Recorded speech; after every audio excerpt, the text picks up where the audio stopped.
People talk about being innovative and they invest time and money to claim it. But what about building an innovative culture in accelerating growth, the foundation of innovation? This powerful lady started the day, and it is time to welcome her back. She is an idea culturist. Randa Tahir, the stage is yours. Thank you. Good afternoon, hungry people. I have a confession to make. As a child, I was very stubborn. And I went into a lot of trouble, not that much, but my teachers had a lot of trouble with the way that I deal with rigid and stale ideas. You see, I didn't understand why would we sit and learn something indoors when we can be outdoors, learning the same thing, but in a different way, a more productive way. And getting into the market, I had also trouble with following precise orders, so HR was not very friendly with me. And again, why would I take best practices as they are and implement them when I can create my own best practices based on the context that I'm living in? So I came to realize that I'm still stubborn, but now with a purpose. So it's not that I will just be a troublemaker and figure things out on my own. No, I see things that others don't see. I see a problem from many different points of view. I exchange knowledge with people that don't necessarily agree with me. And I try to grow my way of thinking by empathizing, by testing, by looking forward to new things that I want to experiment with. So over the years, I've collected a number of strategies, techniques, tools. I call them weapons, an entire creative arsenal that help me see the things and help others see it in the way that I do. So how does my transformation help you see a new way? I'll go through over a short journey with me, and hopefully you will be able to see things from my point of view. Number one, I want you to do a little exercise with me. Can you cross your arms if you're not already crossed? And pay attention to the arm that is on top. Is it the right or the left arm? All right, so now unfold them, cross them again the other way around. So the one that was on top should be in bottom. So how does that feel? It's a little bit uncomfortable, but it's still doable. It's not impossible. So your first reaction is the way that you usually think. The second one is a little bit more comfortable that you need to test. Okay, another step. I want you to look around the room. Look at the people who are sitting here and try to sense their energy. How do they speak? How do they interact with each other? Are they looking at each other? I mean, I give you permission to look around, right? Are they interacting with each other? Are they interacting only with their phone? Are they standing up? Because that's how you prefer. You found someone with a phone, right? So what does this tell you about the people that you are with at this very moment? Another level, look at the space you are in and try to think. Try to be a little bit aware. How does a space like this make you feel? Can you find 3 things here that you haven't noticed since you came in the morning? Maybe a hidden door that opens, or a window that you didn't realize, or a specific color or texture. So becoming aware of yourself, your thinking, the people around you, and the space that you're in is your number one thing. That puts you into an organization. What is an organization? It's a group of people like us. It's structures, it's systems. Again, like this place. This is a temporary organization. You are here for the full day. You can count the number of people. You can count the number of minutes that you are here. You can count the number of breaks that you are taking. So it's very clear for everyone. But what's not clear is the culture behind it. I mean, if you think about it, if you become aware, you will see it. But the culture, what is it? Is basically what are the people's values, their assumptions, the way that they are working together. So you come with a certain expectations. You expect to meet new people, or maybe you expect not to speak with anyone. And if you come to this space, again, tomorrow, with a new type of people, you will have a different type of culture. So being aware of the culture, this is your absolute foundation in order to grow any kind of business that is to be considered innovative. And anything beyond 3 people, you have a culture. Whether you want it or not, whether you plan for it or not, you already have a culture. You need to pay attention to that and plan it just the way that you would plan your strategy. You know, they say that culture eats strategy over breakfast, right? So where does this innovation live inside my culture? Where can I find it? If I look around, how can I say that, yes, I have it? Oh, yeah, absolutely, you have it. But where is it? So in my work, in my research, I found 20 different dimensions of an innovative culture.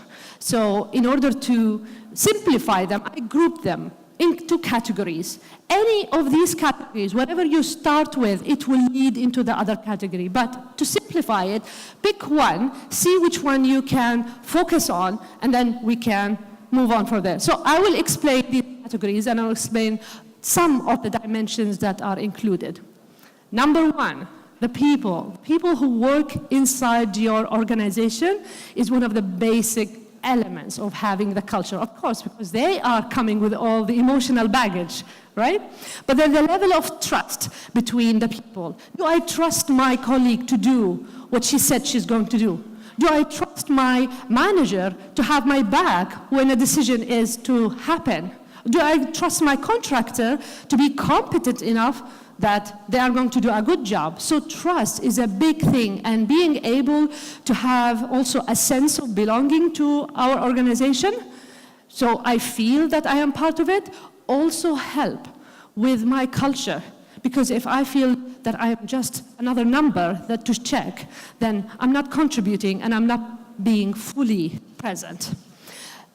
So these are some of the positive dimensions, but what's not there are some of the negative dimensions that are very important. For example, conflict. Do you think conflict is important or not for an innovative culture? Yes and no. So conflict is absolutely important to have an innovative culture. Why is that? Because if I agree with every single thing that my team is saying, then we are not really pushing forward. We are all in a one big happy hour, I would say, not even family. Because if you see things from different points of view and people try to address a certain issue from different angle, that's conflict. That's very much needed. This is a basis of having an innovative team, that they think differently.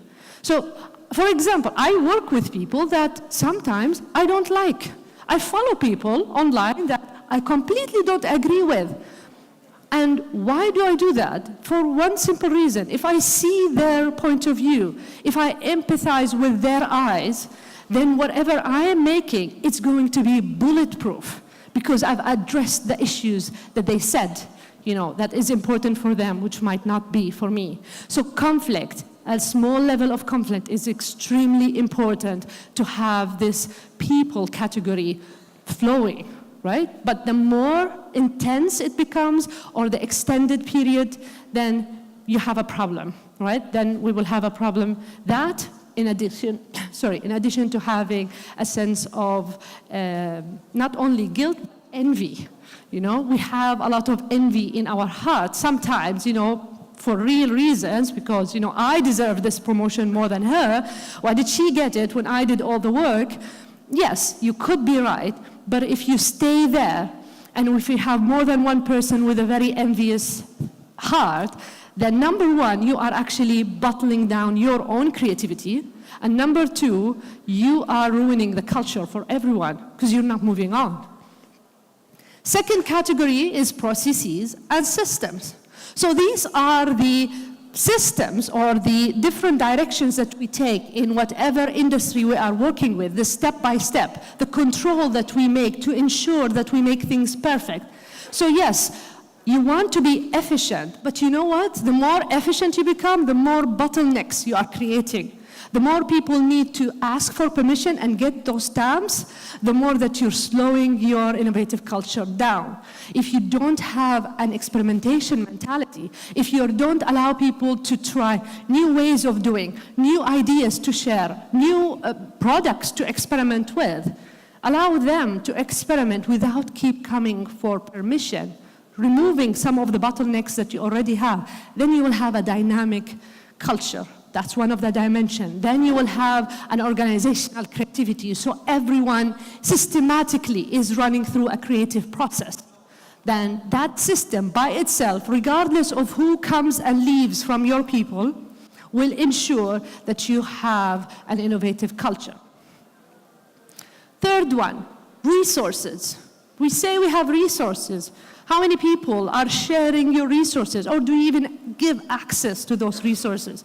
So access to information, to important report, for example, not confidential report, but important one that maybe you don't think that this department need it, or maybe they're not going to use it at all. Why would accounting want to hear anything about market research? You never know. You give this access and let them experiment. It goes back to the process. Let them experiment and see if they can use anything. Give them access to technology. If you have technology, without, again, getting all the permission to use it, a simple thing as a 3D printer, why do I need to tell you what do I need it for every time I'm going to use it? That's actually slowing me down. Give them your funds. I know many people say, okay, we don't have enough money. We don't even have money to have a research and development department. Yeah, but you do have money. You just don't have loads of money.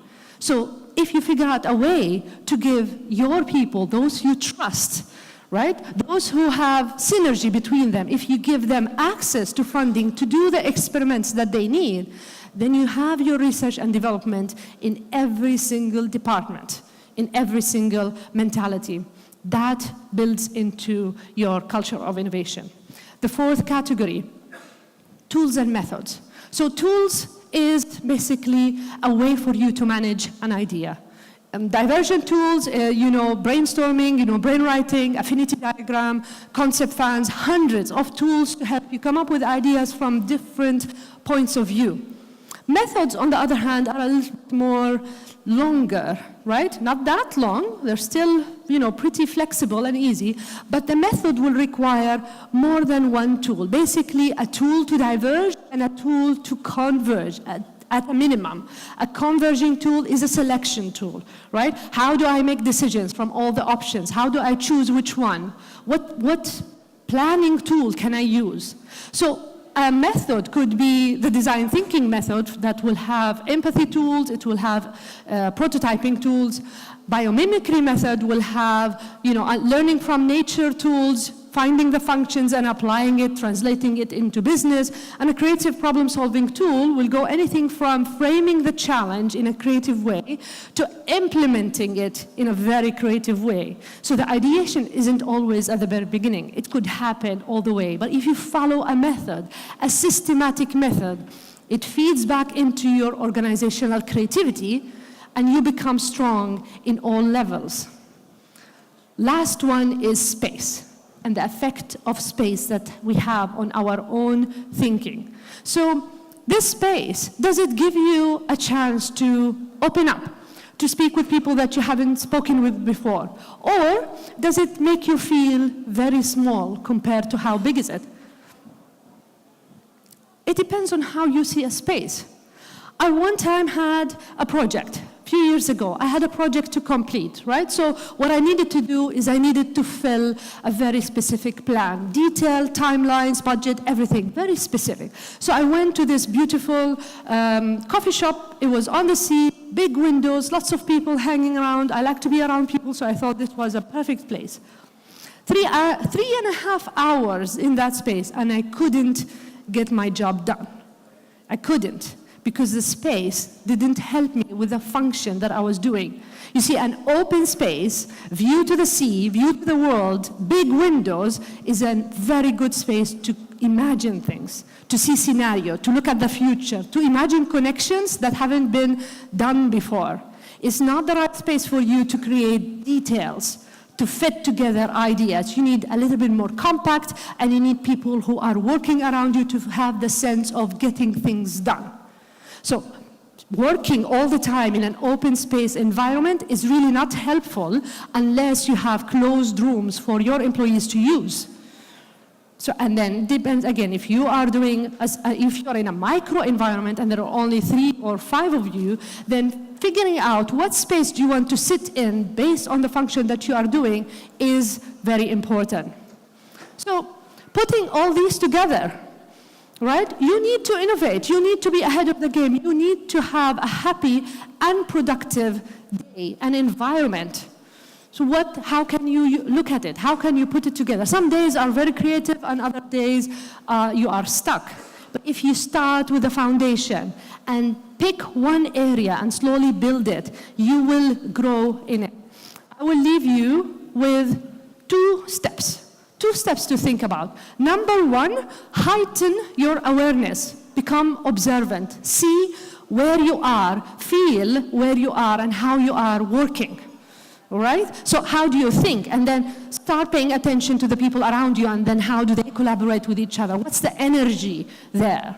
Make notes. And then number 2, run mini experiments. Those experiments could be anything from let's do a stand-up meeting to let's introduce a warm-up exercise before the beginning of the meeting so that we can build trust better, so we get to know each other.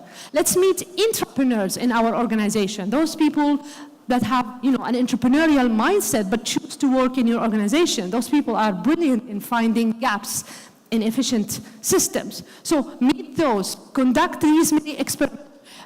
Swap offices for a day. Try to see your problem from literally at different points of view. So these are many experiments that you can run. The idea is test one, run it for some time. You decide how long you want to run it for, and then observe. And if you like it, rinse and repeat. If you don't, you change.